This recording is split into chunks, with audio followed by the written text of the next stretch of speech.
Alright guys, welcome back to Survival Living here. So today I have a product review from one of our affiliates, that is Wallaby. They sent us a lot of new products. This here is one of their lock lids, also known as a gamma lid with ring. And they sent us some 5-gallon buckets. Very nice ones too. Really nice handles on the top. I'm going to go over this with you guys. As you guys know, I have recently made a move to totes for our food because of our living situation, our storage. It was more feasible, but we also use buckets to put food in the ground. So let's go ahead and go over these. With your 5-gallon bucket, guys, your lids, you got a ring. It'll snap right on top. You snap that ring on top and you just screw down your lid right in the inside. I'm going to show you everything in here. I'm going to move this bucket out of the way. Inside your ring, you've got a built-in gasket. Usually, when I was storing food in buckets, I was just putting a lid on and duct taping. This snaps in place with a gasket. This lid screws in place and has a gasket. Yeah, can't beat that.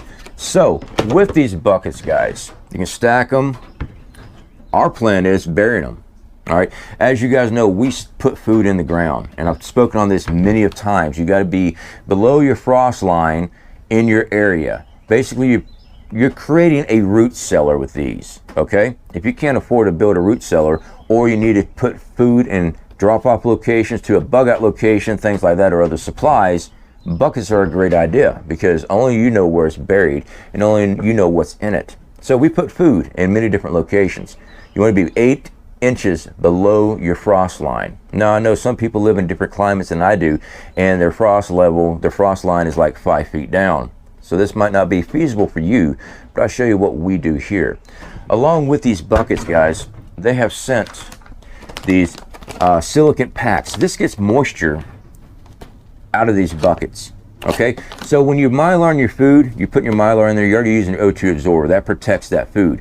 But you can actually trap humidity and moisture inside your buckets. So having some type of silicant to pull that out and keep these buckets dry, any void spaces can actually trap that humidity and stuff like that in there. And then you open up, you might have a little bit of water down the bottom. Well, that's what this is for, to get rid of that, so you don't have that issue. So we're thinking ahead on that. With this, you can use the big old 5-gallon Mylar, okay? There's nothing wrong with that. I actually got the package right here. Yeah, these things are huge. All right, me personally, I don't like putting all my food in one container as far as one Mylar and then putting them all in one bucket. We do some of that, but when it comes to like survival buckets, I like splitting ours up into a smaller 1-gallon or the MRE style Mylar, and then put into a bucket there. That way, if any type of compromise ever was to happen to the buckets, either it gets damaged, dropped, or whatever, it busts, cracks, whatever, because something damaged it, I don't have to worry about losing 5 gallons worth of food because everything's individually packaged.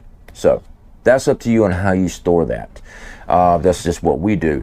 So like I said, we have went to totes for our storage here at the house. Should be a pop-up there for you. That is works for our storage, our stacking and stuff like that. A lot of people say they still prefer buckets. Nothing wrong with that at all. I've used buckets for years. We're going to start using buckets again. These are some heavy-duty buckets, great handles on them, and these lids, guys, they work great. The double gasket, you can't go wrong with that. Now, on their website, guys, you can buy the package set where you get the buckets, the lids, the whole 9 yards, or you can buy the lids by themselves. You can buy the buckets by themselves. It's entirely up to you. And then they got the silicone packs. Guys, they're always thinking ahead, and I'm glad that they reached out with these products. I like these, especially for dropping food off and putting in the ground at bug out locations and resupply spots going into a location. Getting food out there, getting in the ground, getting into a safe location so you always have a place to resupply during your travel, especially if you got a bug out plan and you got to boogie out of your home. It's nice having these supplies.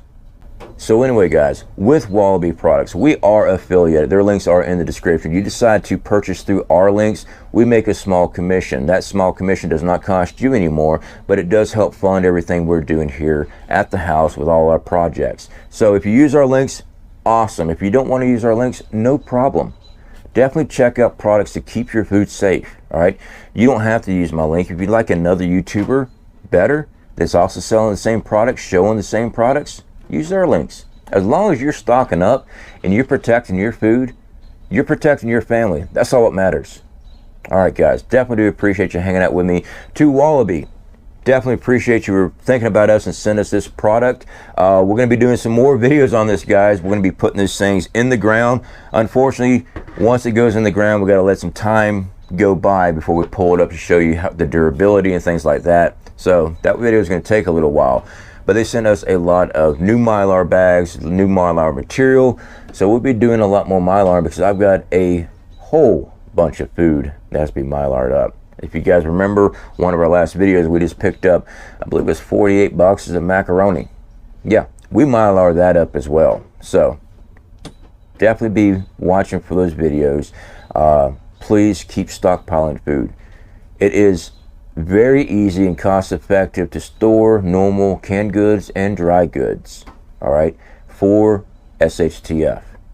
It's very cost effective doing that, but we're seeing the price of food go up. My recommendation is get as much food stocked up as you possibly can, because when either food availability or food prices going through the roof, when that all hits, what are you going to eat?